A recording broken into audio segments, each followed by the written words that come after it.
My family invited me to dinner just to mock my life. She's a failure, my brother David laughed.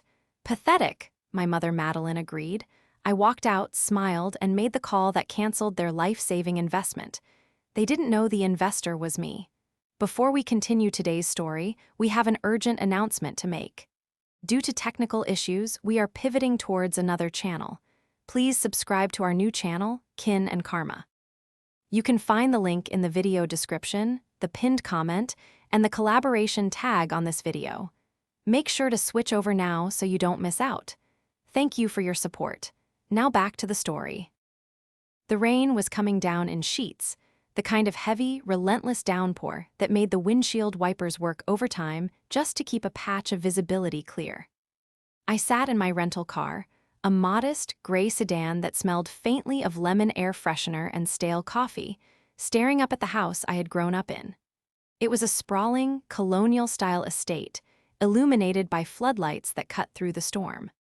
It looked picture-perfect, the kind of home you see on holiday cards, promising warmth and family and safety.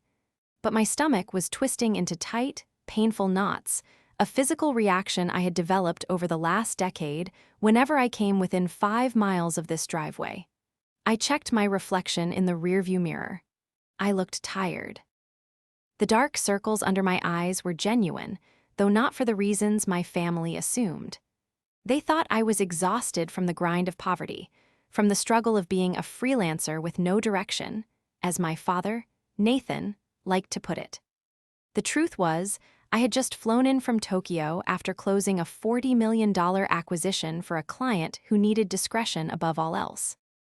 My fatigue was the expensive kind, jet lag from first-class travel and the adrenaline crash of high-stakes negotiation.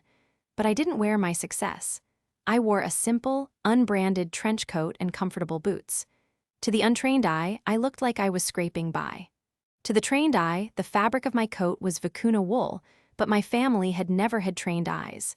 They only saw flash, logos, and volume. I took a deep breath, killed the engine, and stepped out into the rain. I didn't have an umbrella. I pulled my coat tighter around myself and walked up the long, paved path. The windows of the dining room were cracked open slightly, likely to let out the heat of the fireplace, and the sound of voices drifted out into the wet night air. I stopped. My hand was inches from the heavy brass knocker when I heard my name. Is she actually coming? It was David, my older brother.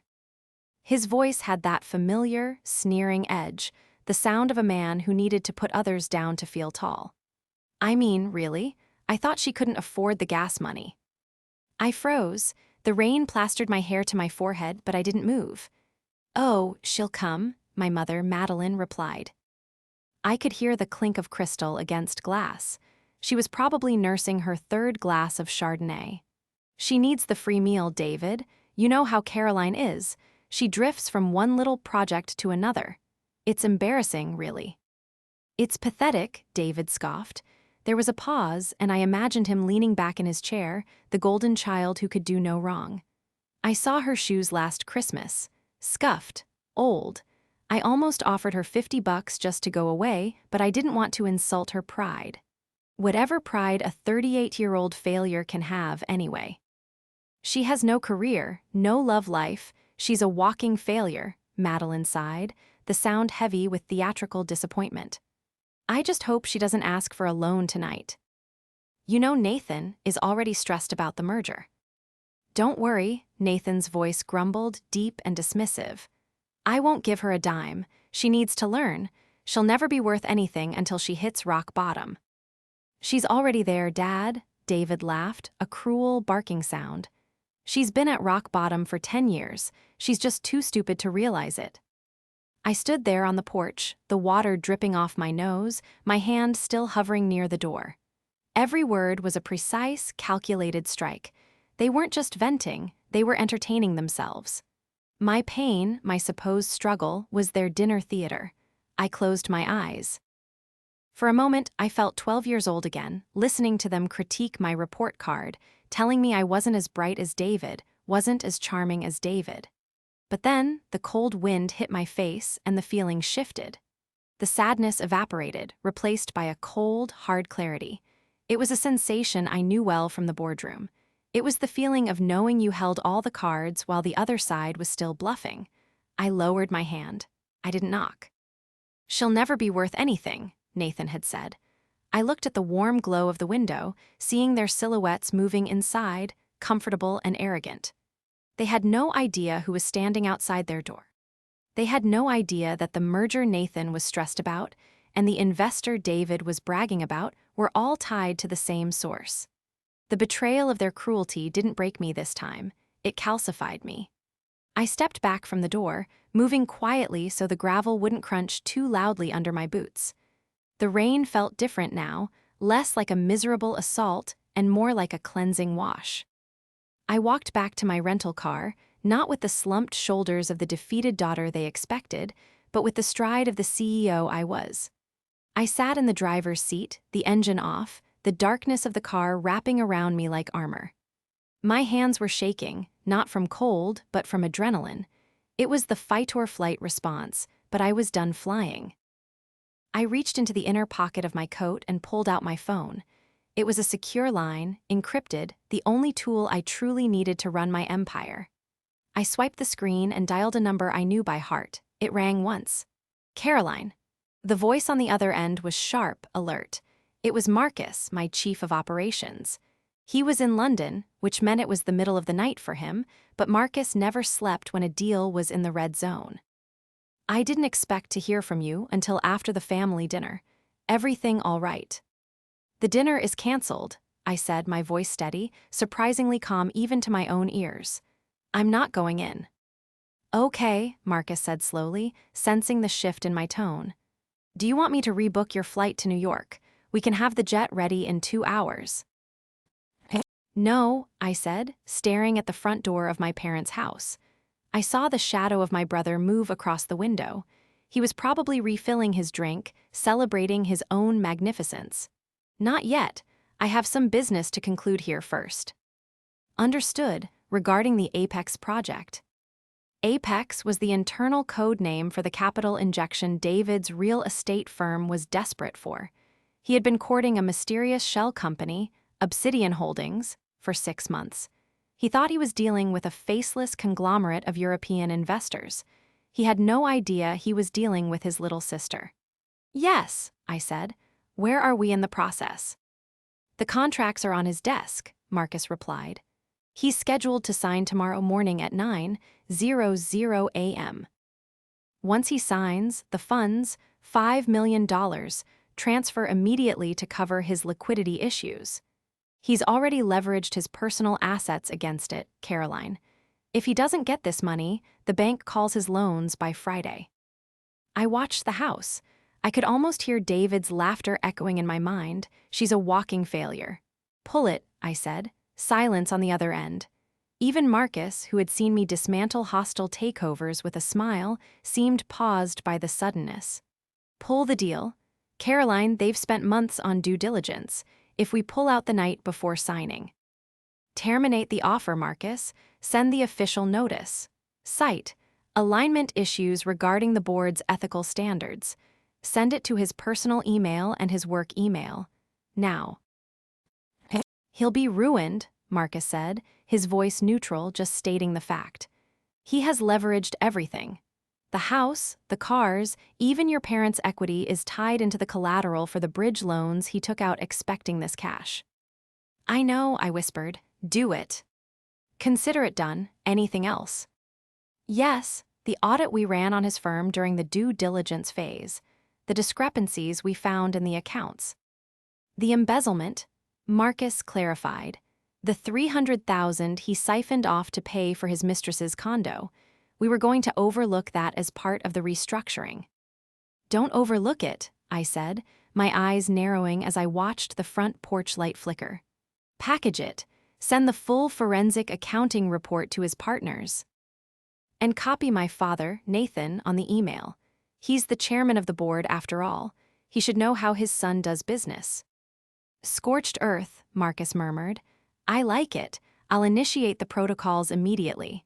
By the time they finish their dessert, their phones will start buzzing." "Thank you, Marcus." I hung up the phone and tossed it onto the passenger seat. I sat there for a moment longer, watching the house. I imagined them inside, cutting into their roast beef, raising toasts to their own success, completely unaware that the failure sitting in the rain outside had just detonated their entire world. They thought I was weak. They thought I was nothing. But they had forgotten one crucial thing. When you treat someone like they are invisible, you give them the superpower of being unseen. And I had seen everything. I put the car in reverse and backed out of the driveway, the tires crunching softly. As I drove away, I didn't look back. The real show wasn't the dinner. The real show was going to be tomorrow morning. To understand why I did what I did, you have to understand the ecosystem of the Holloway family. I was never abused in the way you might see on the news. I was never beaten. I was never starved. I was simply diminished. My father, Nathan, was a man who measured worth in volume. He was a loud man, a man who took up space. He had built a mid-sized construction supply business in the 80s and convinced himself he was a titan of industry. He wasn't. He was a big fish in a very small pond, a man who bullied subcontractors and cut corners to maintain a lifestyle he couldn't quite afford. My mother, Madeline, was his perfect counterpart. She was the curator of the Holloway myth.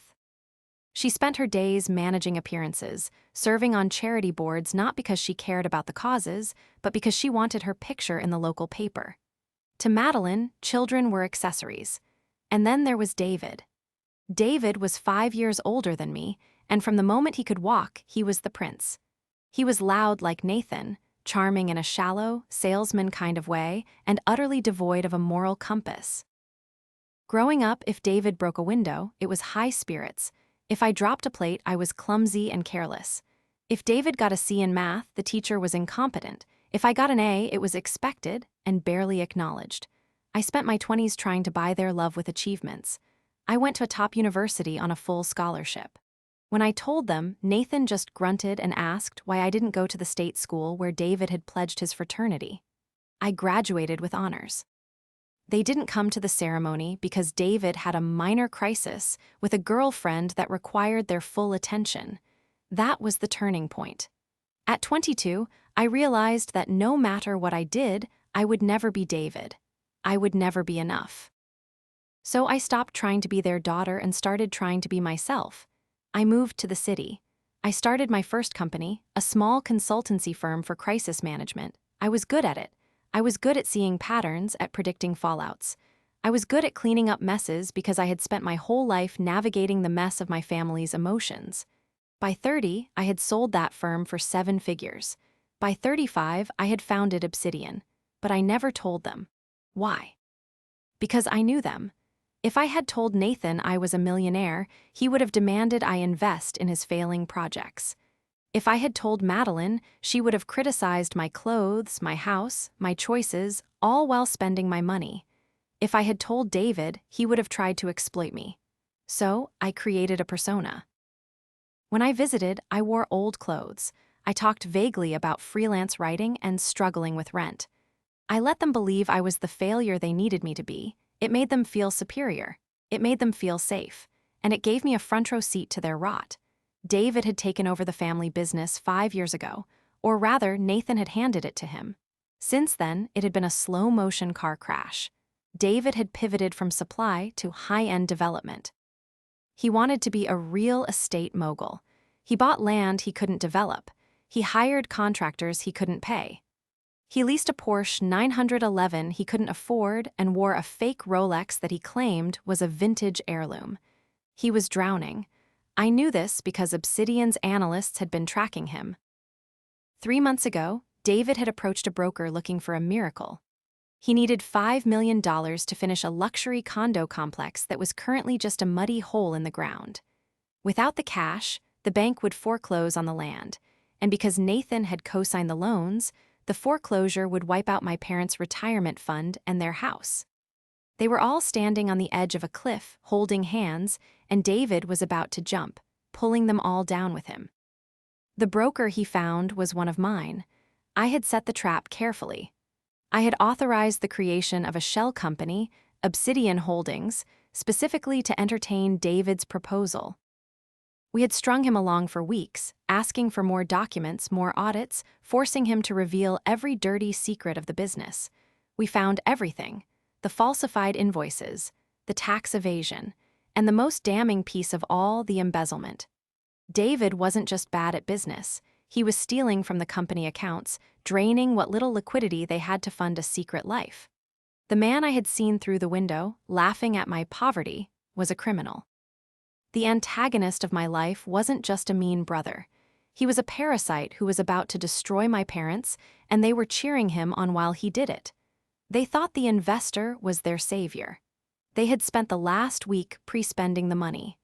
Madeline had been bragging to her friends about David's international partners. Nathan had been looking at vacation homes in Florida. They had no idea that the partner was the daughter they had just mocked for being worthless.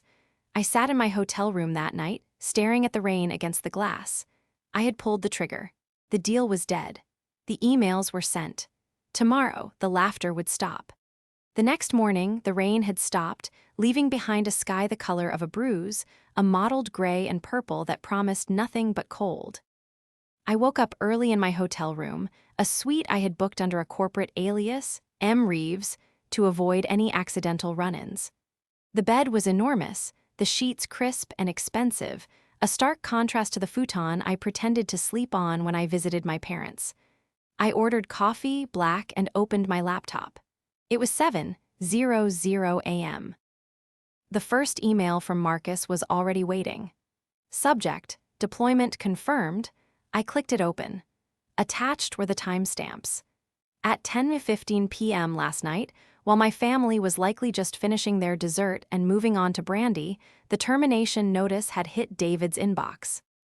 At 10:17 p.m., the forensic accounting report detailing the embezzlement had been sent to the board members of Holloway Construction, which included my father, Nathan, and two silent partners who had been friends with him since the 80s. I took a sip of coffee, the warmth spreading through my chest. The trap was sprung. Now I just had to watch it close. My phone buzzed on the nightstand. It was my mother. I let it ring. Once. Twice. Then I picked up, keeping my voice groggy, as if I had just woken up in a cheap motel. "Hello." "Caroline," Madeline's voice was shrill, laced with a panic I had never heard before. "Where are you? Are you still in town?" I'm just waking up, Mom. What's wrong?" "It's David. It's the business. You need to come over now." "Mom, I have a flight." "Cancel it," she shrieked. "Your father he's having chest pains. David is screaming, it's a madhouse. We need family, just get here." The line went dead. I stared at the phone. We need family. The irony was almost suffocating. Last night, I wasn't family enough to be invited to dinner. Today, when the walls were crumbling, I was summoned like a servant. But this was part of the plan. I needed to be there. I needed to witness the fallout to ensure the damage was total. I dressed slowly, choosing my outfit with deliberate care. I put on the same worn jeans and scuffed boots I had worn the day before, but underneath my coat, I wore a silk blouse from a designer label they wouldn't recognize, but that cost more than David's car payments. It was a subtle armor. I drove to the house. The driveway was crowded. David's Porsche was parked haphazardly on the lawn, leaving deep tire tracks in the wet grass. My father's truck was there, too, the driver's side door left open. I walked up the steps, my heart pounding a steady, calm rhythm. The front door was unlocked. Inside, the house smelled of stale alcohol and fear. "I told you, it's a mistake." David's voice was booming from the study. "It has to be a glitch in their system. They wouldn't pull out the night before signing. We have a verbal agreement." "A verbal agreement means nothing, you idiot." That was Nathan. His voice was raw, a guttural roar I hadn't heard since I was a teenager. "Read the email, David. Ethical concerns regarding leadership integrity." "What did you do?" I walked into the hallway. The study door was open. David was pacing, his face flushed a deep, unhealthy red. He was still wearing his suit trousers from last night, but his shirt was unbuttoned, his tie gone. He looked like a man who hadn't slept. Nathan was sitting behind his massive oak desk, his head in his hands. Madeline was standing by the window, wringing her hands, her face pale. "I didn't do anything." David shouted, slamming his hand on the desk. They're lying. They're trying to leverage a better deal. It's a negotiation tactic. I'll call them. I'll fix this. You can't call them, Nathan growled, looking up. His eyes were bloodshot. They blocked our numbers. The legal department sent a cease and desist with the termination. And what is this? This report. He gestured to a stack of papers on the desk. The forensic audit. That's garbage. David spat. It's fabricated. Someone is trying to sabotage me, probably one of the contractors I fired. I stepped into the doorway. Is everything okay? They all froze. For a second, the silence was absolute. Then Madeline rushed towards me. Oh, Caroline, thank God, it's a disaster. The investors, they pulled out. David says it's a mistake, but... Who pulled out? I asked, feigning ignorance. Obsidian Holdings, David snapped, not even looking at me. The firm from Zurich, you wouldn't know them. They're big players. This is way over your head, Caroline. Go make some coffee or something. I didn't move. Obsidian Holdings, that sounds serious. It's $5 million, you stupid girl. Nathan yelled, slamming his fist on the desk. It's the whole company. Without that money, the bank takes the equipment on Monday. They take the house. Why did they pull out? I asked quietly. Because they're snakes. David shouted. They let us on. They saw the potential and got scared, or they found a cheaper deal. It's business. You wouldn't understand business if it hit you in the face. Actually, I said, my voice hardening just a fraction. I might understand more than you think. David turned to me, his eyes narrowing. What is that supposed to mean? Don't start with your, I read a blog post about finance garbage. We don't have time for your little fantasies. I mean, I said, stepping fully into the room, that Obsidian Holdings doesn't make mistakes, and they don't pull out unless they find something. Rot. Get out, David hissed. Get out of my sight. No, I said, I'm staying, because I think there's something you're not telling Dad. What? Nathan looked between us. What does she know? I looked at the stack of papers on the desk. The report, Dad, the one you were just asking about, have you read page 7? The section on unverified withdrawals. David's face went from red to white in an instant. Shut up, Caroline. You don't know what you're talking about. I think I do, I said. $300,000 withdrawn over 18 months, labeled as consulting fees to a shell company registered to an address in the Cayman Islands. An address that happens to match the one on your mistress' Instagram posts from last summer. The room went deadly silent. What did you say? Nathan whispered. He stood up slowly, using the desk for support. David stared at me, his mouth opening and closing like a fish out of water. How? How do you know that? It's in the public record if you know where to look, I lied smoothly. Or rather, it's in the audit Obsidian sent you. You just didn't read the footnotes. Mistress, Madeline gasped. David, you're married. Rebecca is pregnant. She's lying, David screamed, pointing a shaking finger at me. She's jealous. She's always been jealous of me. She's making this up to kick me when I'm down. I walked over to the desk and picked up the report. I flipped to page 7. Here. Recipient, Azure Consulting Limited. Signatory, David J. Holloway. And here, the transfer dates match the dates you were supposedly at those conferences in Miami. I tossed the paper down in front of Nathan. My father looked at the paper, then at his son. You stole from the company, from my company. I didn't steal it, David pleaded, his voice cracking. I borrowed it. I was going to pay it back once the condo pre-sales hit. It was a liquidity bridge. Everyone does it.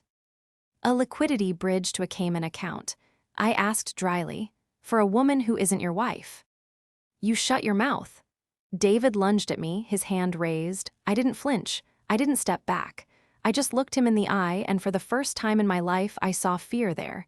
He stopped, his hand hovering in the air. Touch me, I said softly, and you'll lose a lot more than your business. He lowered his hand, breathing hard. Who are you? He whispered. You're not Caroline. I'm exactly who you made me, I said. But that's not the point, is it? The point is, Obsidian knows. That's why they pulled the deal.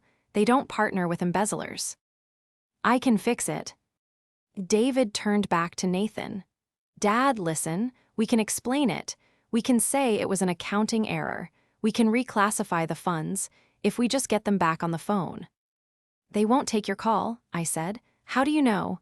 Nathan asked, his voice trembling. He looked old suddenly, deflated. Because, I said, taking a step back towards the door. I know how firms like that operate. They value integrity. And you, David, you have none. We're ruined, Madeline sobbed, sinking into a chair. The house, my friends, everything. Not necessarily, I said. They all looked at me. There might be a way, I said slowly. A way to salvage the company, but not with David in charge. What are you talking about? Nathan asked. I have contacts, I said, people in finance. I might be able to get a meeting, a reconsideration, but only if the ethical concerns are removed. You, David scoffed, though the laugh was weak. You have contacts. Who? The manager at the coffee shop. I can make a call, I said, ignoring him. But the condition will be simple. David steps down, immediately, and he pays back every cent he stole. I can't, David cried. I don't have it, it's gone. Then you sell your house, I said.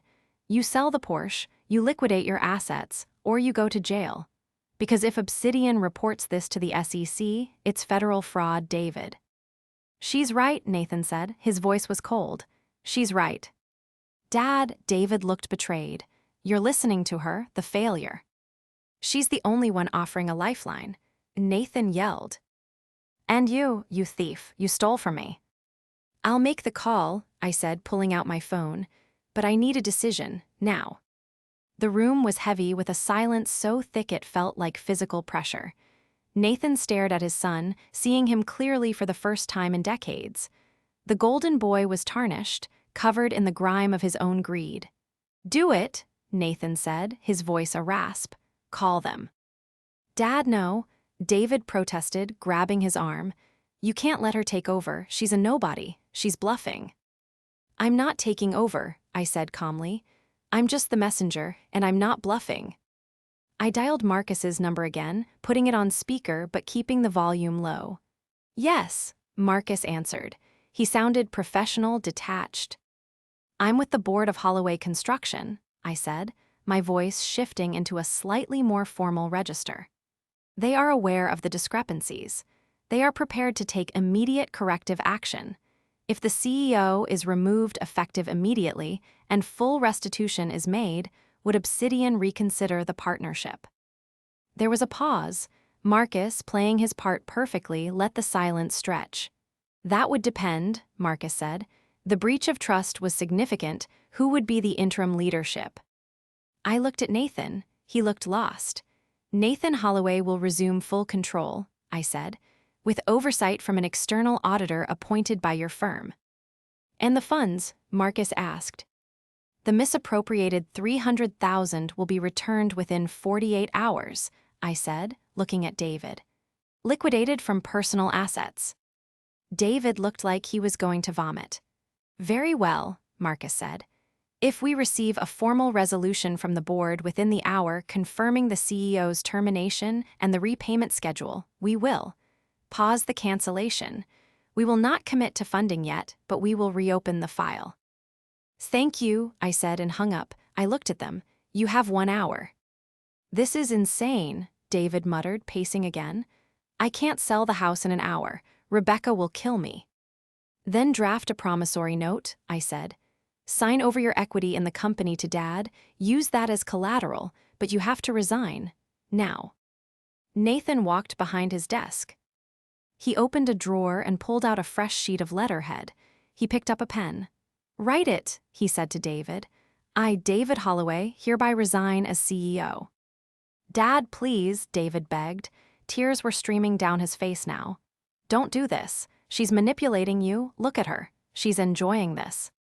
I am not enjoying this, I said, and for a moment it was true. It was tragic. I am saving your parents from being homeless because of your greed. Write it, Nathan roared. David took the pen. His hand was shaking so badly he could barely hold it. He scribbled the words, his signature a jagged scrawl. "And the confession," I added, "regarding the funds, so we have it for the auditors." David froze. "No, if I write that down, you can use it to send me to prison." "If you don't write it down," I said, "the deal is dead, the bank forecloses on Monday, and the auditors will find it anyway. This is your only chance to keep it. Internal." It was a lie, of course. Obsidian wasn't going to reinvest, but I needed the confession. I needed it in writing to ensure he could never, ever come back. David wrote it. I admit to the unauthorized withdrawal of $300,000. When he finished, he threw the pen across the room. "There, are you happy? You won, the failure won." "I haven't won anything," I said, picking up the paper. "I just stopped you from losing everything for everyone else." "Get out," David said. "Take your little victory and get out." "I'm not leaving yet," I said. "We still have to send this to the partners. And then, we have to tell Rebecca." David's face went white. "No, you can't tell her." "She's your wife, David," Madeline said, speaking for the first time. Her voice was weak. "She has a right to know why you're selling the house." "She'll leave me," David screamed. "She probably should," I said. Suddenly, the front door opened. We heard footsteps in the hall. "Hello," a cheerful voice called out. "I brought muffins. I thought we could celebrate the big deal." It was Rebecca, David's wife, pregnant, glowing, and completely oblivious. She walked into the study holding a basket. She stopped when she saw the tension in the room. She saw David's tear-streaked face, Nathan's slumped posture, and me standing there with a piece of paper. "What's going on?" she asked, her smile faltering. Did something happen with the investor?" David looked at me, his eyes pleading. "Don't do it, please." I looked at Rebecca. She was a good woman. She had always been kind to me, even when the rest of them weren't. She didn't deserve this, but she deserved the truth. "Rebecca," I said gently, "you might want to sit down." "David," she looked at her husband, "what is it?" David couldn't speak. He just looked at the floor. "David has resigned from the company," I said. "There were irregularities with the finances." "Irregularities?" Rebecca frowned. "What kind of irregularities?" "He stole money, Rebecca," Nathan said, his voice flat. "He stole $300,000. Rebecca dropped the basket. Muffins rolled across the floor. That's impossible, David." "And," I continued, "he spent it on a woman named Alina, in Miami." The silence that followed was the loudest sound I had ever heard. The basket lay on its side, blueberry muffins scattered across the polished hardwood like debris from a crash. Rebecca stared at me, her eyes wide, unblinking. It was the look of a person whose reality had just shattered into 1,000 jagged pieces, and her brain was refusing to process the image. "Alina," she whispered, the name sounding foreign and poisonous on her tongue. "Who is Alina?" David finally found his voice, though it was strangled and thin. Beck, please, let me explain. It's not what it sounds like. It was a mistake, a long time ago." "A mistake," I interjected, my voice cool and sharp. I wasn't going to let him spin this. Not now. "The last transfer was 3 weeks ago, David. Consulting fees for a trip you claimed was a site visit in Key West." Rebecca turned to him slowly, her movements stiff, robotic. "Key West? You said you were meeting with the concrete suppliers." "I was," David pleaded, taking a step toward her. "I was working. The money was just, it was complicated. I was trying to leverage some private equity, and I needed to show liquidity." "Stop lying," Nathan barked from behind the desk. He looked aged, defeated, but his anger at being made a fool was finally overtaking his pride. "The audit shows the money went to a condo rental and a jewelry store, David. A diamond bracelet. Did Rebecca get a diamond bracelet 3 weeks ago?" Rebecca's hand went instinctively to her bare wrist. She looked down at it, then back at David. The realization was dawning on her face, the late nights, the stress that kept him at the office, the sudden defensiveness about his phone. "You spent $300,000, she said, her voice trembling, on her. while we were talking about cutting back for the baby, while you told me we couldn't afford the nursery furniture I wanted. I was going to put it back.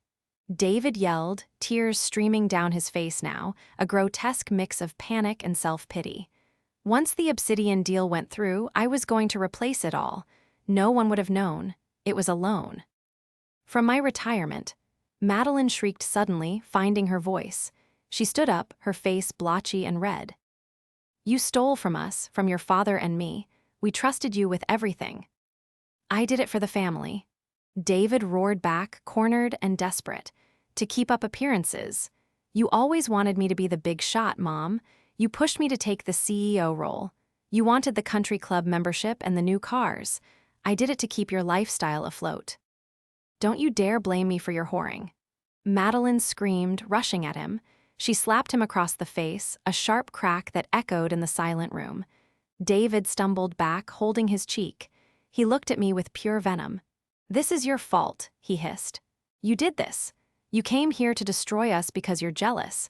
You're a miserable, lonely failure, and you wanted to drag us down with you.